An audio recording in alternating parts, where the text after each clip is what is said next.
What's going on, everybody? Welcome back to the Apollo. In this video we're going to be taking a review of Alton Towers Pirate Takeover event, the February half-term event for 1 week only that sees part of the park open up, themed all around pirates and the Mutiny Bay area of the park.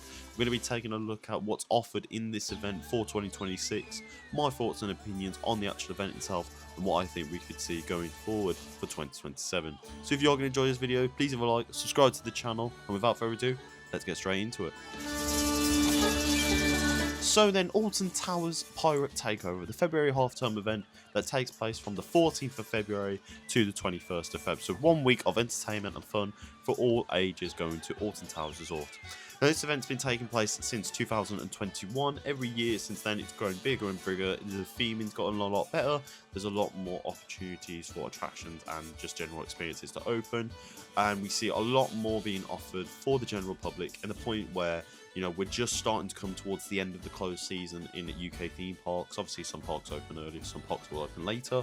But we see mainly with the likes of Alton Towers, they give you this little ride offering to get you back into the hype for the new season, while still giving essentially some rides a bit of a chance to warm up, some staff to reintegrate themselves back to the rides and their general roles at the resort, but then also still give you enough time to let the rest of the park get up to scratch. Now, Alton Towers Pirate Takeover does offer quite a few things. First and foremost, let's talk about the actual event offerings specifically. We have two themed shows found around the pirates. We've got the Pirates of Mutiny Bay, the Hunt for the Crown of Tahulu, and Captain Finn's Training Camp. Now, normally when these shows would happen, they take place on the the grass bit, the bit when you come off Tower Street and you look straight towards the towers themselves. They take place in that little grassy bit. However, following on from last year's development changes towards, the Mutiny Bay courtyard, where you find the welcome inn and just that general hub seating area in between Wicker Man and the rides of Mutiny Bay. Especially last year with Scarefest, we saw that area get transformed into a little mini stage area. A few benches and seats were put along there, and a nice stage was put up there, right opposite Heath Ho. That's where your show will take place. Really nice involvement, good bit of songs, nice bit of story. If anybody remembers the pirate shows of old of the previous half terms from, like, we're talking about 10-15 years ago, it's kind of channeling back that spirit again to get people engaged, get families enjoying it, and really get them, get them hyped up for this event. We also see Captain Finn's Training Camps. Normally what this one is, it takes place towards the entrance of Mutiny Bay, and this will just see like Captain Finn himself, dancing about, getting the people excited, getting them entertained, getting them, like I say, feeling really energized and getting really interactive with the event. Now, these two shows in particular are really good for the park. Obviously, we know that since 2024, the cutback in entertainment from Merlin has been massively impacted across the park. You've only got to look at the likes of, say, the Castle Manor, with none of the characters roaming around there. Forbidden Valley, with the introduction of Nemesis Reborn's return, and Toxicator in 2025, the lack of Phalanx members in general, Seek the Truth activists no longer roaming around that area, does kind of make it feel a bit hollow. So it's nice to see that a lot of the resources do get put into February half-terms event. Bear in mind, a lot of these people are actors that come over from Scarefest and Christmas event, so it's nice to see at least some form of entertainment come on. It's just obviously one of those things that would have been nice to see integrated a lot more throughout the season itself. We also have the Pieces of 8 treasure hunt. So every year you get given a treasure map. You can go around the available area of the Pirate Takeover event, which I should state is Mutiny Bay, CBeebies Land. It's normally Spinball Wizard / Adventureland. However, we'll get onto that into a second. But around this area, you can follow clues, you interact with more characters, you can do certain tasks, and you pick up these coins. And normally you get a reward from it. From what I've seen, it's like a pencil and some chocolate. Again, it's something more so for the younger audience. But again, it's that sense of interactivity, isn't it? It's that something about getting people involved. It gets them excited, and you've got to think about this event. It's for the younger ones. It's for the ones that want to really capture the spirit of the pirates, really get invested in the rides, because bear in mind, when most of your thrill rides are off, not a lot of visitors are going to be coming to the park anyway at this point. So it's all about maximising a lot of what you can and getting into it. And I think the real Pieces of 8 is, it's always a good popular feature. You see a lot over Twitter, a lot of people taking part of it. You see it from the guests themselves. So it's nice to see that sense of interactivity there. We also have certain rides getting takeover. So, like for instance, Battle Galleons that sees Sea Dog Shanky coming aboard. You get captains that will roam around on you with the boats, and that's a really nice sense of interactivity. Bear in mind, you're getting splashed away. They're trying to tell a story, get you like, you need to shoot that boat. That's that's really fun. For a ride that's, barely gets over a queue at all at Alton Towers, to see that get some sense of interactivity from these characters as well. I think that's something that I'd love to see considered going forward. Obviously, there'll be a bit of a financial strain, probably be a limitation on the actual staff itself, but I just think it really adds to the atmosphere there in a part of the park, especially Mutiny Bay and that ride section itself. Like I say, it doesn't see many visitors. It's often closed during these winter periods. It's something that could really do with a bit more life into it, and especially in the summer when it does get busier and warmer. That's what will help draw your people in. And then obviously there's just general theming all around the resort. There's the massively great bunting, the shipwreck on the bottom of Tower Street. That's a really nice set piece there. Mutiny Bay gets all taken over with characters. They're always roaming about. You can find them all along there, and then just on Tower Street themselves, some general interaction there. Now, in terms of rides and attractions that are offered during this event, you obviously have the likes of Mutiny Bay open towards the guests. So that'll be Heave Ho, Marauders Mayhem, Battle Galleons. We also see CBeebies Land, so all of CBeebies Land is open from the Octonauts roller coaster, Jet Set Go, Jojo and Krang's house. All CBeebies Land attractions are open.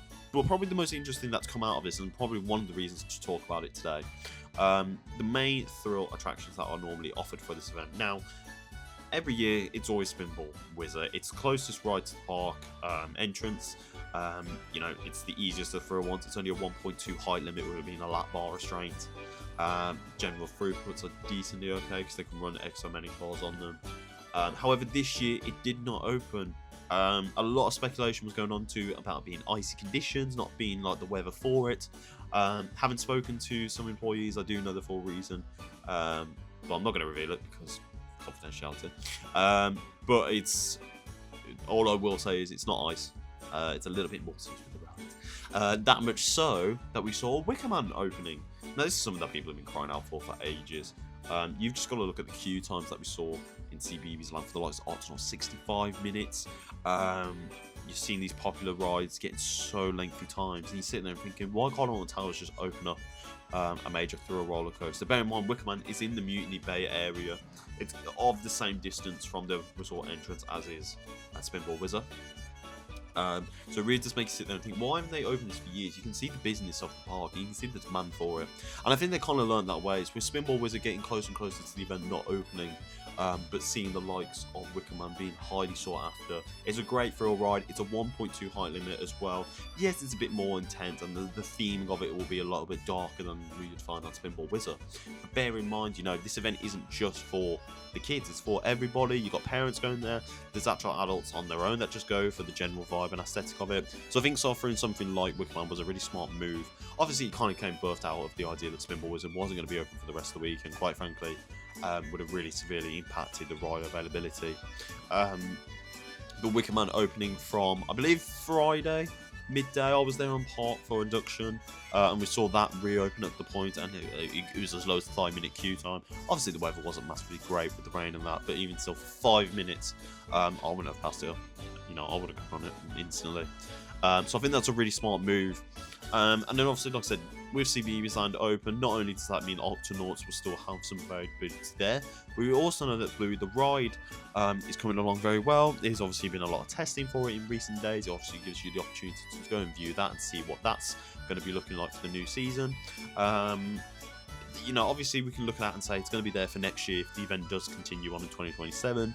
And it's just a really nice smart offering.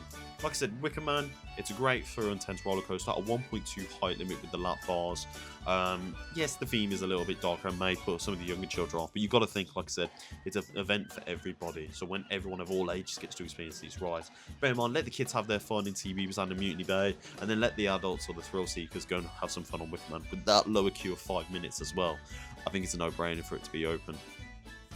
And just in general, although it's a 10 till 4 o'clock ride opening time today, bear in mind, you know, these are rides that are still going through some sort of winter maintenance. They're still trying to warm up to the park.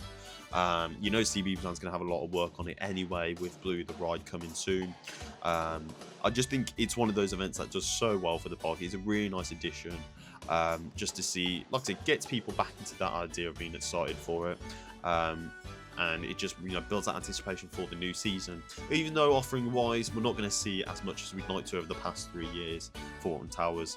Don't get me wrong, Blue the Ride, you know, it could be a massive success for the park, and it could potentially lead to bigger things, or maybe there is actual plans going in for the next season or seasons ahead. The main fill rides, you know, Project Horizon could still be something that we see continued on. I just think for this season, which in my opinion will be a little bit of a difficult one for Alton Towers, it's vitally crucial that events like these come off successful, because it gives you a real sense of you know, pre-connotation or pre-notice of what you're going to expect from the main season, and I think it's a really smart idea here going forward for Alton Towers. So with that in mind, I'm going to wrap up this video there. I hope you have enjoyed. Please leave in the comments down below what you think of the Pirate Takeover event. Please leave a like, subscribe to the channel, and until then, we'll see you for the next video. Ta-ta.